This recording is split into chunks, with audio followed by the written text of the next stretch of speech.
अस्सलाम वालेकुम students, this is Abira. Hope you all are doing well. आज मैं आप लोगों के लिए वही टॉपिक लेकर आई हूँ जो मैं पहले अपनी प्रीवियस वीडियोस में पढ़ा रही थी, जो आप लोग मुझसे पढ़ रहे थे और समझ भी रहे थे।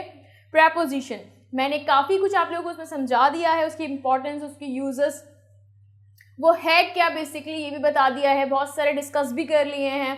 आज मैं और प्रेपोजिशन डिस्कस करने जा रहे हूँ यहाँ पर, तो कॉपी पेंसिल लेना नहीं भूलिएगा, इसको नोट डाउन करें, ये बहुत ज़्यादा इंपॉर्टेंट है, बहुत ज़्यादा। इसको नोट डाउन करें, इसको मेमोराइज करें, फिर सही सही जगहों पे यूज़ करना शुरू करें, जिस तरह मिस अबीरा आपको पढ़ा रही हैं, ताकि आगे कोई भी एग्जाम हो तो कोई परेशानी ना हो।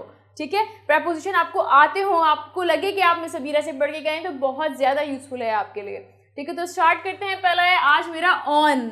लास्ट वीडियो में मैंने ऑन टू डिस्कस किया था ऑन, तो पहले पॉइंट पर डिस्कशन कर लेते हैं। ये लिखा हुआ है ये वाला पॉइंट, ठीक है, ये वाले पॉइंट पे डिस्कशन करते हैं। पहले एक्सप्लेनेशन दूंगी मैंने पहले बात की थी ऑन टू की, जिसमें मैंने कहा था एक कैनिस्टर ऑफ घी का जिक्र मैंने किया था कि the canister of ghee is rolling on the street, on to the street, on to the street. क्यों? क्योंकि एक ऑब्जेक्ट दूसरे ऑब्जेक्ट पर है और वो मूव कर रहा है, वो मूव कर रहा है।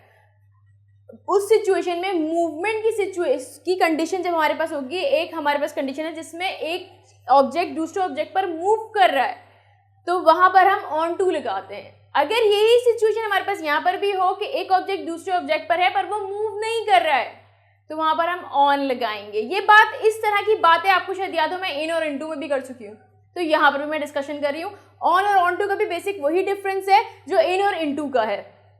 किस तरह कि जो ऑन टू है, ऑन टू अगर कोई ऑब्जेक्ट दूसरे ऑब्जेक्ट पर है, वो मूव कर रहा है, तो ऑन टू, अगर मूव नहीं कर रहा तो ऑन, सिंपल। ठीक है, पहले इस पॉइंट को डिस्कस कर लेते हैं हम। इसमें लिखा हुआ है the book is on the table. Simple, एक बहुत सिंपल सेंटेंस मैंने आप लोगों को बना के दिखाया कि ये बुक रखी हुई है टेबल पर, मूव नहीं करी। अगर मूव कर रही होगी तो वहां ऑन टू। मेरी लास्ट वीडियो में मैंने बहुत अच्छा डिस्कस किया आप लोगों के साथ, ऑन टू को वो देख लीजिएगा आप लोग। ऑन यहाँ पर मैं डिस्कस कर रही हूँ। ठीक है, ये पॉइंट क्लियर हुआ यहाँ पर कि अगर कोई ऑब्जेक्ट दूसरे ऑब्जेक्ट पर है और वो मूव नहीं कर रहा तो ऑन, मूव कर रहा है तो ऑन टू।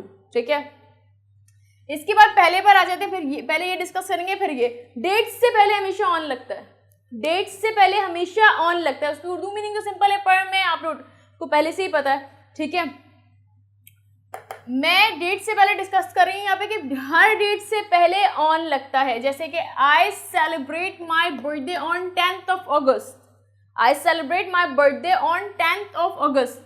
मतलब ये कि डेट से पहले हमेशा ऑन लगेगा। मैं अपनी बर्थडे 10 अगस्त को सेलिब्रेट करती हूँ, पर सेलिब्रेट करती हूँ ऑन डेट से पहले। उर्दू जो भी हो, डेट से पहले हमने हर शख्स हर तरीके से बोलता है। किसी की उर्दू बहुत ख़राब होती है, किसी की बहुत ज़्यादा अच्छी होती है, उसको पता होता है कि कहाँ क्या यूज़ करना है। उर्दू की भी एक मतलब ग्रामर है जिसको हम बहुत सारे लोग फॉलो नहीं कर पाते हैं। ठीक है, डेट से पहले हमेशा ऑन लगेगा यहाँ पे, ऑन 10th of August।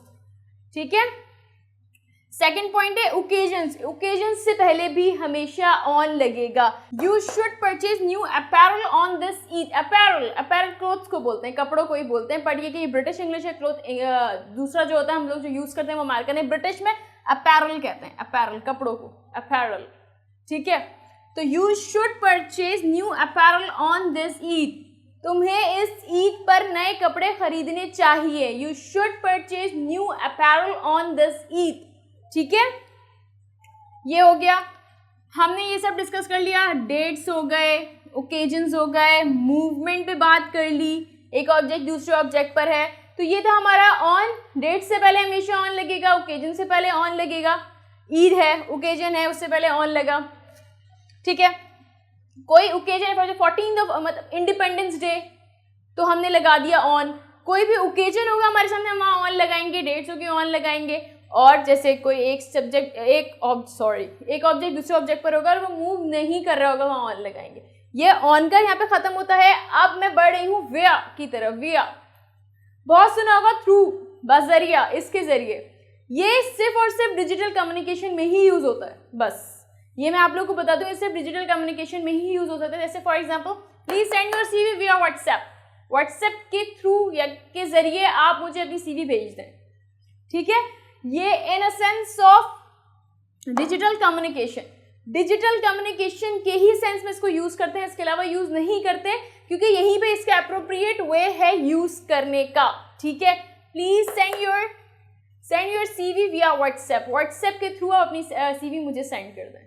ठीक है, यहाँ तक समझ में आ गया? ऑन हो गया, उसके साथ मैंने ऑन टू भी डिस्कस कर लिया था, विया भी हो गया। सिंपल है, ज्यादा एक्सप्लेन करने की जरूरत नहीं। डिजिटल कम्युनिकेशन की बात है विया व्हाट्सएप, या फिर कोई भी ऐसी चीज, कोई भी ऐप हो, कोई वेबसाइट हो, तो इस तरह कोई भी डिजिटल कम्युनिकेशन जहां पर हो रही हो वहां पे हम विया ही लगाएंगे, उसके अलावा नहीं लगाएंगे। ठीक है, और विया को इसके अलावा कहीं और यूज नहीं करेंगे, क्योंकि वो फिर वो अप्रोप्रिएट वे नहीं होगा यूज करने का, तो यही पे यूज करेंगे जो मैं बता रही हूँ। नेक्स्ट है हमारे पास फ्रॉम।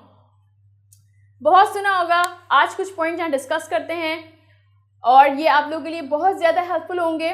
ठीक है, तो पॉइंट डिस्कस करेंगे कि कहाँ यूज होता है, फिर उसका सेंटेंस मैं आप लोगों को बताऊंगी। ठीक है, before the place of departure, मतलब जहां से हम चल रहे हो, जहां से हम रुखसत हो रहे हो, किसी जगह की तरफ हम जा रहे हो, वहां से हम चल रहे हो, हमारी रवानगी हो।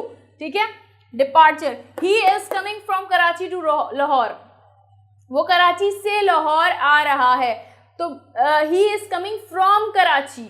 ठीक है, अगर कोई जगह की डिस्कशन हो रही हो जहां से हमारी रवानगी हो और हम कहीं जा रहे हो, वहां पर हम फ्रॉम लगाएंगे, फ्रॉम कराची टू लाहौर या फ्रॉम लाहौर टू कराची। ठीक है, समझ में आ गया?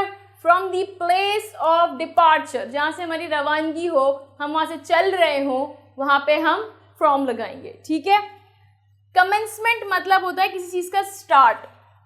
Before commencement of any event, कोई भी इवेंट स्टार्ट हो रहा हो उससे पहले हम फ्रॉम लगाएंगे। ये मैं आपको इसके थ्रू समझाती हूँ। I will commence my class from 4 PM from upcoming Monday. एक चीज, कोई भी काम जो स्टार्ट हो रहा हो अब इस टाइम से या इस दिन से, हम वहाँ फ्रॉम लगेंगे से, कि मैं मंडे से 4 बजे से अपनी क्लास स्टार्ट करूंगा। ठीक है, I will commence my class from 4 PM from upcoming Monday. इस मंडे से जो आ रहा है, इस मंडे से मैं 4 बजे से अपनी क्लास स्टार्ट करूंगा। एक इवेंट का स्टार्ट हो रहा है, कमेंस हो रहा है, एक इवेंट वहां पर बिगिन हो रहा है, स्टार्ट हो रहा है। ठीक है, वहां पर हम फ्रॉम लगाएंगे। मैं 4 बजे, मंडे से 4 बजे से क्लास लूंगा, ऐसे बोलते हैं, मैं मंडे से 4 बजे से क्लास लूंगा। ठीक है, तो इस तरह I will commence my class from 4 PM from upcoming Monday. ठीक है, एक इवेंट का जो स्टार्ट होने वाला है, आगे डिस्कस कर रहे हैं हम, जो हम करेंगे आगे, और इससे इस तक, तो यहाँ पे से सिर्फ बात हो रही है 4 बजे से और मंडे से। ठीक है, इसके बाद हम बात करते हैं इसका जो लास्ट पॉइंट है, ओरिजिनेशन या फिर आइडेंटिटी। ओरिजिन क्या होता है? मतलब किसी का भी बैकग्राउंड, स्टार्ट कहाँ से है, मतलब ये कौन सी जबान बोलता है, ये किस जबान से बिलोंग करता है, इसका ओरिजिन क्या है, स्टार्ट क्या है, मतलब कहाँ से आया है ये। ओरिजिनेशन और आइडेंटिटी के लिए भी हम फ्रॉम यूज करते हैं। याद रखिएगा, कभी भी कोई ऐसा आपके पास फिल इन द ब्लैंक आ जाता है, प्रपोजिशन डिस्कस करने के लिए आ जाते हैं, आपके पास आपको पूरी एक वर्कशीट दी जाए, तो उसमें आपने ये सारे पॉइंट्स याद रखने, क्योंकि आपके बहुत ज्यादा काम आएंगे। ठीक है, वैसी वर्कशीट्स में। ठीक है, तो मेरे पास है ये in a sense of origination and identity. From where are you from, तुम कहाँ से हो, हम बोलते हैं ना वेयर आर यू फ्रॉम, या फ्रॉम वेयर आर यू, तुम कहाँ से हो। From where are you from, मैं आइडेंटिटी पूछ रही हूँ, मैं उसकी ओरिजिनेशन पूछ रही हूँ। ठीक है, और नेक्स्ट है इसका मतलब he is from an Urdu speaking background, वो उर्दू स्पीकिंग बैकग्राउंड से है, या इसका बैकग्राउंड उर्दू स्पीकिंग है। ठीक है, he is from an Urdu speaking background. यहाँ पे मैं डिस्कस करी ओरिजिनेशन और आइडेंटिटी। ये समझ में कि तुम कहाँ से हो, तुम कहाँ से बिलोंग करते हो, या तुम कौन से, क्या बैकग्राउंड है तुम्हारा, तो मैं बोलूंगी ये उर्दू स्पीकिंग बैकग्राउंड से है। He is from an Urdu speaking background. समझ में आ गया? सब कुछ डिस्कस कर दिया, ऑन डिस्कस कर दिया, इसके अलावा मैंने वेयर डिस्कस कर दिया, फ्रॉम डिस्कस कर दिया। ठीक है, ये सारे पॉइंट्स से आज के मेरी प्रपोजिशन की वीडियो थी। इंशाल्लाह और प्रपोजिशन की वीडियोस में बहुत सारी आप लोगों को बनाऊंगी, और बहुत सारी वीडियोस बनाऊंगी आप लोगों के लिए, और आप लोगों को बहुत सारे प्रपोजिशन सिखाऊंगी। ये थे वो प्रपोजिशन जिसमें कहीं ना कहीं आपको कंफ्यूजन होती है, और बहुत सारे पॉइंट्स थे मेरे पास जो मैंने आप लोगों से यहाँ डिस्कस करने थे। Thank you so much. इंशाल्लाह नेक्स्ट वीडियो में कुछ नया और कुछ जबरदस्त लेकर आऊंगी। जज़ाकल्लाह।